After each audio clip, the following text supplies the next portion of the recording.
last ban for Dewa will be that X-Borg.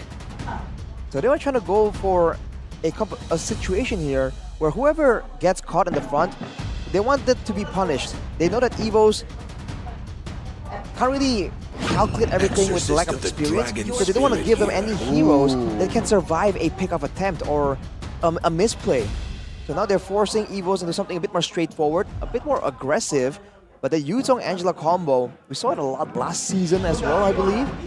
Dewa, they're going to be forced to kite away from this or try and get more damage to ensure that these crowd control immune heroes like the Yuzong can be dealt with. I like how they're basically trying to force the Vexana. Do they? Valentina ban, Lilia ban. The normal Lilia, yeah, from okay. Dewa, so it's almost like Evos want them to pick Vexana. Go ahead, we'll dive you in the back. Could be really good cover though, still. It's a bit risky to leave that Vexana open. I think Dewa might just take it here, might just take the bait. And Fredrin, I guess? I mean, I would go for the Vexana and run the sprint to get away from the Black Dragon form, and then on everything else, we can, like I said, man, we can avoid everything else. We can use crowd control to mitigate any other dangers. And now when the Yuzong comes in, you can shred him down, and that will be the end of it. This is very aggressive, this Tyrant. Oh my god! What? Hello there! This is a pick that you usually see in MDL because the heroes is already ran out. Yeah, global ban. But, you know, Evos has some history with Alpha. I believe Susujin was one of the guys that really likes this hero, especially against Apaxia. But this is a Tyra we're talking about. Like, what's the head-to-head looking like, Arashi? Man, Tyra against Alpha? Yep. It's gonna be like damage against sustain technically. The Alpha hasn't been really as strong though, so I don't know how I feel about that. It doesn't seem that beneficial, that strong to me, but with this kind of lineup, if Evos can make the fight just get drawn out even more, then the Alpha and Ruby and Yuzong get more value the longer the game goes on. So this is now a duel between Burst and a bursty team fight composition and a long drawn-out fight composition. Let's see though, will Evos Glory will be able to end their misery in the second game? Can they extend this series to a game 3? It's going to be Evos Glory versus Dewa United. It's now or never for Evos Glory to show up against Dewa United. Still 0-4 in MPL, about to be 0-5 if they lose this one, and it'll be a 2-0 loss. They need to step up here, and you can already see the difference in clear speed, the Dynaroth and the Alpha. But why the Alpha here, Rush? I wonder if it's a comfort pick, if it's supposed to be like a surprise kind of situation put out by Evos. But again, in theory, it's good sustain, and their whole lineup seems to be about sustain, right? The Ruby has some sustain, the Alpha does, the Yuzong has one as well, and the Angela buffs all of it. It's almost like they were losing out in the front two backs in game number 1, and they're thinking, all right, now we have to just survive long enough to actually win the fight out. That seems to be the idea, at least on paper. Now, they also lose out in something, Rashi, that is the magic damage department. They only have Angela right now. You can't really call it a magic damage dealer. So the longer the game goes, I think it's gonna favor. They went, oh, what a bait! Oh, beautifully done. Even the Abyssum Strike got dodged away. Fluffy was clean, jeez. Yeah, I think that's kind of a disrespectful dive from Gary. Gary, yeah. Didn't really expect that potential towards that Petrify. Meanwhile, going in, lockdown, Dixon forced to flicker out an early win for the White Tigers. Very, very early win. Finally, Rashi, some aggression. Well, we did see aggression early on from Evo's last game as well. It's all about maintaining it and making sure that you have a solid game plan going into the mid to late game. And it seems like, again, it's so straightforward that they must have some kind of inkling on how they want this game to progress. For Dewa, you have to put more respect on Evos, man. Gary going solo like that under the turret, that was a bit too ambitious. Level 4 already, Fluffy already has that Black 24. And Annabelle has that Spear of Alpha. That's a flicker into the back right now with a Minions Fury as well. Dixon looking for the full play. Kay is the one who gets it. Kay's in the midst of it all, still able to catch Annabelle on the back. But there's a furious dive on the Kays this time around. And Fluffy picks it up. Now 2-0-1.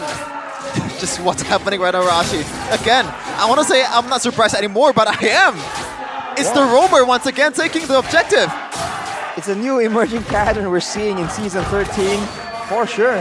But this is how close it's been. And showing again, the junglers are pretty solid on that Retribution game. So for Evos to have this early game momentum, that's great. Now they have to direct it in the right direction. They have all these strong heroes getting a lead. They gotta try and throw all that weight towards Watt and shut him down. Arashi, a question. Like right now, I just realized that Keys took the Purify instead of the Flicker. Like, what's your thought on that? I think there's really no good spell here for Keys. Like, he's gonna cook either way if someone goes into him.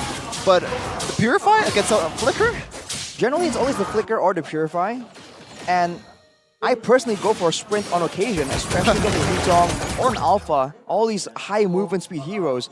So the Purify makes quite sense if Dewa's strategy is, again, to just stand their ground, use the Minion Fury and the Eternal Guard combo.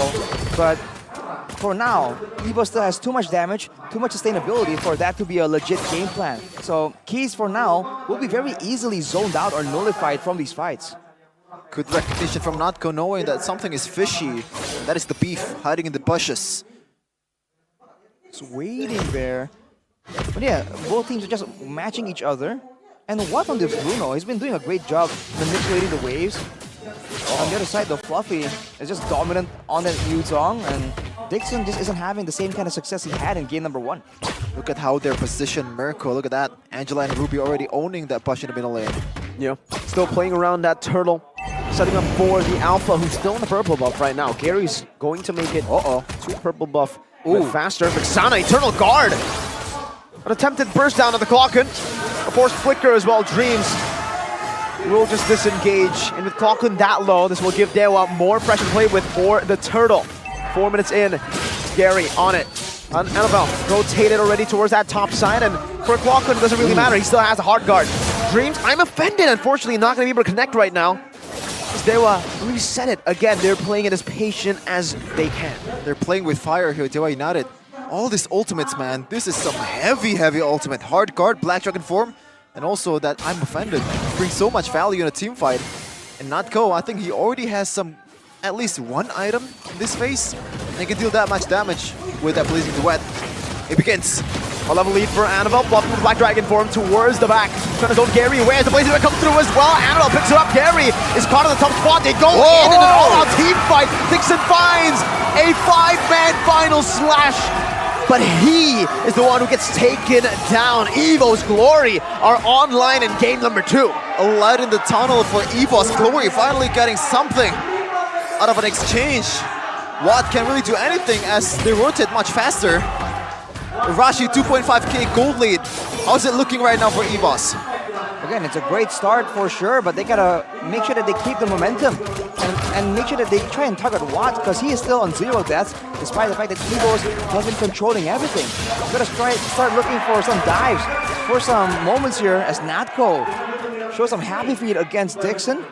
Already looking a lot better from game number 1, but again, they have to make sure that they shut down prematurely all of the potential counterplay attempts that Dewa will have the longer the game goes on. I think the formula is play a bit more passively with that Minion's Fury. Sure, if you can get like 4-man or 3-man knock-up, then go for it, but overall, I think I would probably prefer to wait for that ultimate, that Black Dragon form, or Annabelle going in with the hard guard to come around first, so that you respawn with the CC. Meanwhile, Dreams? I'm offended onto Drian. Watt gets out. They're trying to deny this minion away from Watt. Doing a good job, Natko. They're trying to go for the siege in the bottom lane as well. Dreams doing a good job at zoning them right now to provide some space. And for Dewa, they can't even initiate on Dreams. They don't know where the Yuzong is. Yeah, Fluffy's doing a good job just hiding around, making sure that his presence, he's won the lane. Now he needs to actually make that, the fear of the Black Dragon just be present in the hearts of everyone. But look at Dreams. The conceal as well. Under the turret. An attempt. But that's it. It will only end as an attempt. Some good damage over to Natko. From Watt, he's starting to scale. Another turtle. Yeah, another turtle coming up. This time around, I think Gary with this Gyro, I don't think he should go for this against Annabelle, which has much more CC, much more durability. And overall, Evos in a team fight, I think they're, in a way unbeatable with those CCs. You have to find something aside from the total at this point. Yeah, as long as Dewa can kite back away, it'll be great. But Fluffy with the Blake Dragon form just zones everyone away. Evos will go for total, and That Dewa was can go unnecessary, Fluffy, but we get it. Okay, the Dragon gets it, and finally another objective take without the jungler being involved with it. Okay, now for Dewa, it's all about the waiting game. It's all about avoiding all these early game fights wow. that they don't want to take. But look at Natco, what? Oh, a bit too aggressive. A forced hard guard coming out for Natco to save him. Meanwhile, in the mid lane, you see a bit of an initiation there onto Oh! Still able to get out. Dream finds it, and I'm a fit onto the back. But no, the way. guard knocks him up. Natco still able to get back to the BMI, but Dreams loses his life. Meanwhile, Dixon flickering back towards the turret. As it's a 1-for-1 trade, Roamer for Mage, still worth it for Evos. Oh, the composure, Rashi, to time the Eternal Guard towards the perfect target in Notco, and it cancel out the Blazing Duet. He actually almost survived with the healing coming in from Drian as well. I would say it's not even the timing. He just, in desperation, right before he was taken out, uses it in the most populated area, and it just happened to hit Natco. And that's the power of the Vexana, right? Even if you're taken out, your Eternal Guard still sticks around and does damage, still helps your team out. That will be more and more of an issue later on, because for Evos, their damage is gonna start falling off at about the 13-minute mark. With all these fighters, they're gonna be very heavily reliant on Natco, and there's still a lot of ways for Dewa to stop Natco alone. Everyone else eventually will be able to be dealt with.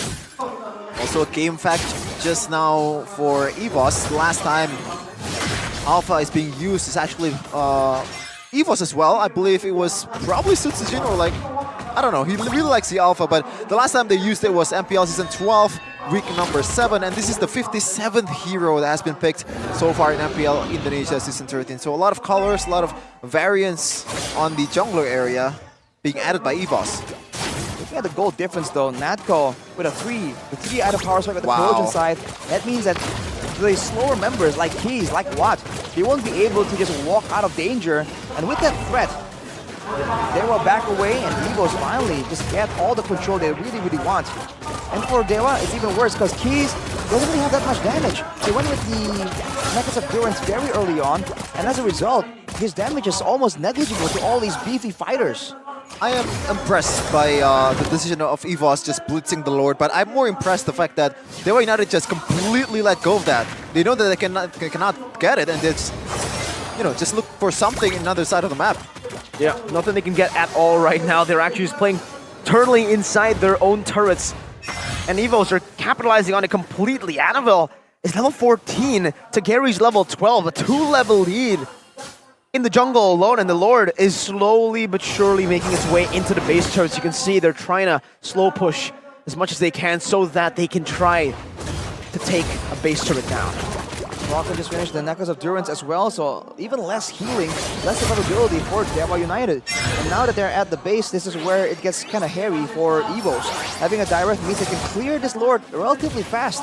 And now with Drian having the flash of the Oasis, they can't carelessly engage here, even though they would love to push their advantage even more. Watt already secured the Wind of Nature, and right now he can kind of withstand all the onslaught, especially from Notco. And those 3 physical damage dealer in Yu Zhang and also Annabelle. So a very important item, and it looks like you want to go for probably Malefic War after this. I think we have to wait later on for Dixon to really get his items. Because now he's level 11, it's kind of not where he wants to be. He is the EXP laner, so he wants to have some more levels, some more base damage on his spells. And later on, with everyone just pushing towards the base of Dewa, that's the chance for Dixon to use the Vengeance Reset to try and get behind, get in the backline of Evos. By all means, it's only a 7k gold lead, but the AI prediction presented by Samsung Galaxy shows the White Tigers at 65. See these recalls though?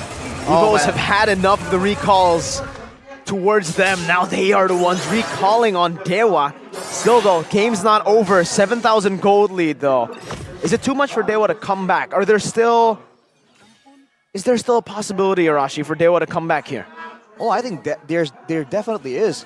The fact is that Evos has a lot of advantage when there is ground for them to run down Dewa United. So the base defense is going to be a lot simpler, and when it comes to itemization, the tools are just abundantly available because, like in game number 1, there's a lack of magical damage coming in from Evos. So Angela is their main magical damage tool. Aside from that, Annabelle has some true damage, but that's about it. That's why you're seeing so many physical defense itemizations, and the Wind of Nature built by Watt. He'll have a lot more ways to outplay the later the game goes. Oh, I respect it, man, the recalls. I think, it's gonna get a lot of criticism from... Only if they lose. I guess, but, they're still 0-4. That's probably... Different roster. This roster is 0-0. Yeah, I guess, but, I don't think I can control the, how the masses think. But I respect it, man. Like, just play the game as usual. Just play the game like you want to win it, and you have all the advantages, all the opportunity to win it. I mean, you gotta take risks. You gotta go for broke sometimes, especially against a team like Dewa that just goes all in some of these plays. Even though it isn't supposed to work out, if your team can come in together with the synergy that is required, you can make a losing fight turn into a winning one. So for now, the fact that Dewa has Drian on the Minotaur really shows again how much they rely on him to try and get the fight started. They've been playing very passively because there's no other option. Final Splash already used up. Oh, Up top, no. Netco! Still with the Purify, able to escape with the Blazing Duet as well. Meanwhile, bottom side, Fluffy diving in, a base turret taken down by the Lord. That's an amazing strike onto Fluffy, still gonna go in, forcing a Petrify defensively. They are able to crack one base turret. Oh, but that looked scary to say the least. For Evo's Glory, they're still looking for more though. Black Dragon form now used up. Watt doing a good chunk of damage over to the Black Dragon. Evo's Glory will have to back away from this one. They will not be able to find any more turrets. Only one in the bottom lane. Okay, don't get too excited just yet, Natko, man. Like, they should have been up like 2 base turret by now if Natko wasn't doing what he's doing right now, back then. And, oh man, just play it safely, I guess. You're 0-4, still looking for your first W. I mean, he has to be a bit more careful because he is, again, the main damage dealer. That's why Dewa has a more straightforward win condition. This is... Look at this though, Hang on a minute. Wait. Oh my god. Natko is in enemy no. territory. Natko against everybody now with the help of the hard guard. He actually gets down. no. He actually outplayed Dreams. Finds Gary with I'm Offended. That's a 4-man. Internal guard on the back line with Gary jumping in. He finds Natko. What? Re-hitting in the back. No way. A catastrophe for Evo's Glory. They have gone in a bit too hard. An absolute disaster for Evo's Glory. What just happened? It looks so good. That was the perfect bait to eat for Evo's Glory. It's set up perfectly and they cannot capitalize on that. No way. It's a damage fall-off, man. We've warned you since the beginning, and now with 2 members down, Dewa, they smell blood in the water. They're going for a base turret. Can they get one though? Annabelle has something to say about that. We said earlier that the recalls might be premature. They broke a base turret in the mid lane. Okay, good news though, they're still up 3K, so they're still technically on the winning side. Oh my god. But the momentum is on Dewa United right now. They have the map cleared up in the mid lane, but it looks like they want to go for it. No. Oh. Not just yet. I would argue, Shevin, that they're only 3K gold ahead. Against a team like this, you want even more, man. It's a fighter meta. It's like the old Season 8 fighter meta. And in the late game, it really isn't as strong. But now Evo strikes back. First dive and a Petrify onto Gary. Minus Fury gonna be popped in. Watt dealing a lot of damage on the Dreams. Taking the Immortality down. Not going back now with a Blazing Duet. Dealing a lot of damage. When Retraction comes in the final splash. Baiting him out to go back. Watt still free. Hitting him with no what? Now caught in the Spear of Alpha from Annabelle to finally take a win. It's a maniac for Annabelle. The savior, the hero for Evo's Glory. Looked to be a disaster, but they have their savior. They're not done just yet. Evo's Glory, the White Tigers, showing its fangs once again, and the crowd roars in MPL Arena, Nexo Hall, Jakarta. A day of maniacs. First from Watt, now from Annabelle. This is the moment that the Evos fanbase has been waiting for.